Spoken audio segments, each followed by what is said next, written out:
Good evening, guys. It's Final Flash 50, and we are moving on to Tidal Tempest, the third zone in Sonic CD for part 3.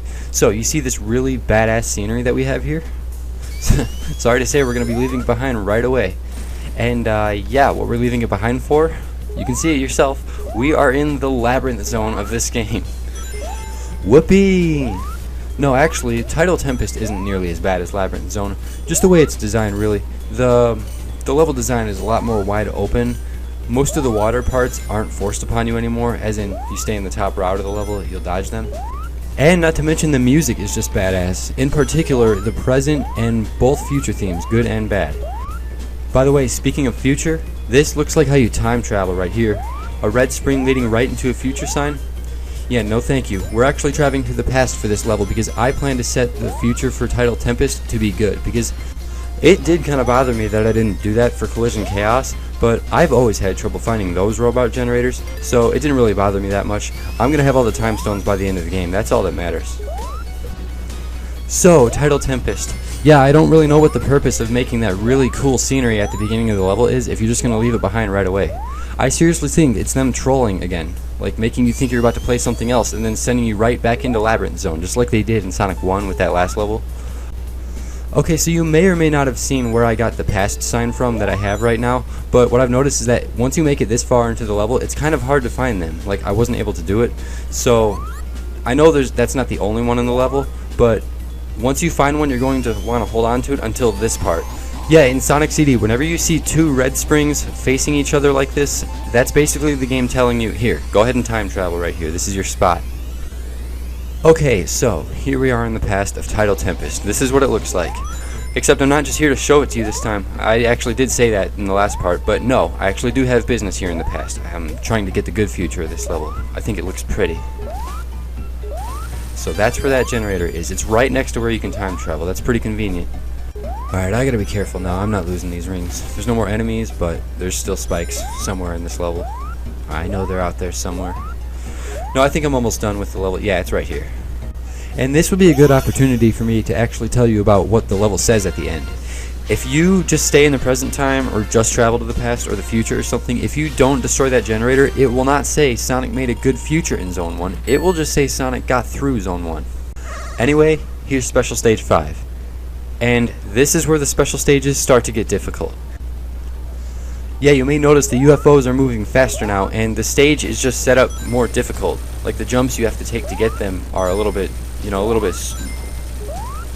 I don't know, you just gotta jump over water a lot, you gotta jump in awkward spots, like where there's a lot of bumpers, and it takes practice.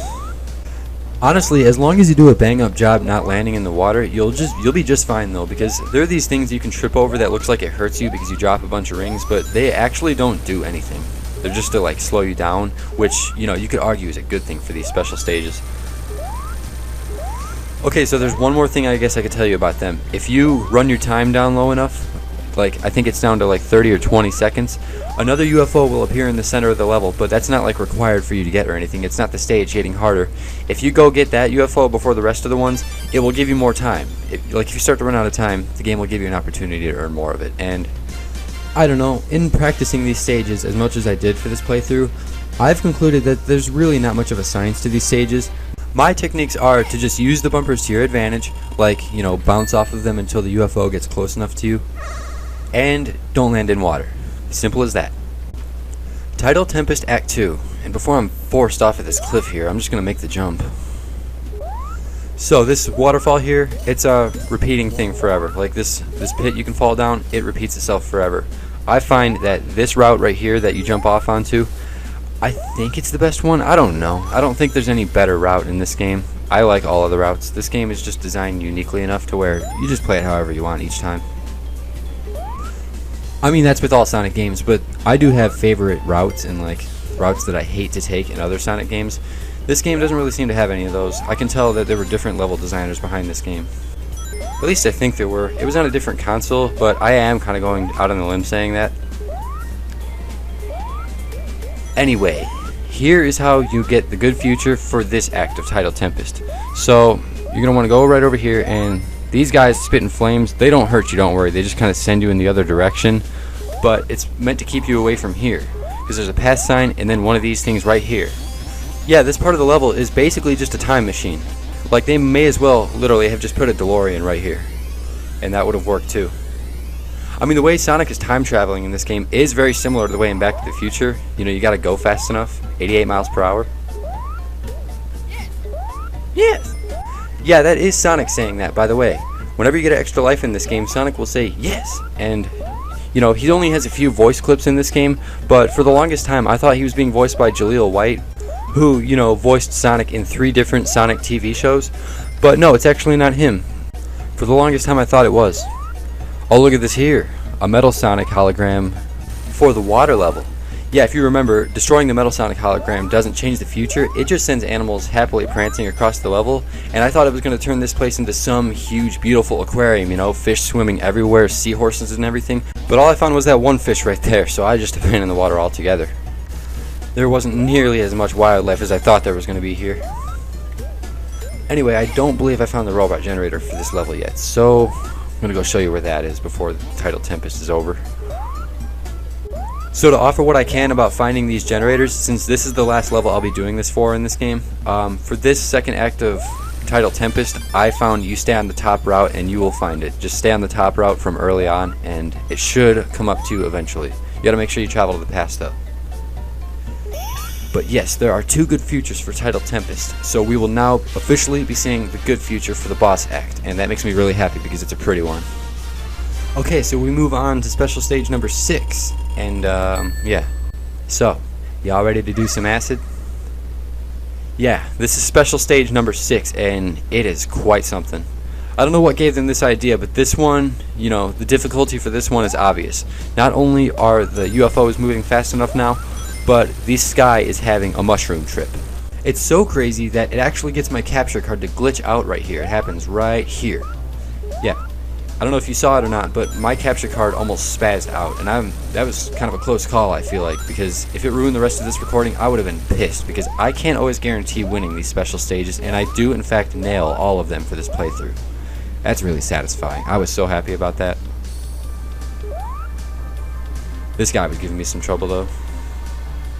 Yeah, you see what I'm doing with the bumpers here? You just wait for their trajectory to work out, you know, work its magic, and then jump right at them. I believe they do the same thing with this guy over here. And I actually find that this last UFO over here is deliberately designed to run you in circles when you're chasing after him. But I got the strategies to dodge that kind of shit now. And we finished standing on the edge of the stage. More like standing on the edge of the dimension with this fucking background. Jesus, let's get out of there. So that's 6 time stones now, and if this was Sonic 1, our work would be done. Jesus, I'm starting to sound like Dr. Seuss here. But no, there's 7 time stones, so we got one more special stage to go, and it is the hardest one, I believe. That's my opinion. Okay, so this is the good future for Tidal Tempest. You see what I mean? This place is beautiful. Okay, so the extra life for this boss act is right here in the wall. You just jump through there and get that life. Perfect. Alright, let's see what Eggman's up to this time. Yeah, remember, this is the Labyrinth Zone styled level in this game. So, what we're actually going to get here is a Labyrinth Stone. We're going to get a Labyrinth Zone styled boss. You know what I mean by that? You'll see right here. Where is he? Let's see. Yeah, here he is. We're chasing Eggman again, just like we did in Labyrinth Zone. You know, you're chasing him through all that stuff. But this works a little bit differently. You kind of you don't chase him through a bunch of obstacles that hurt you. You just chase him through the level.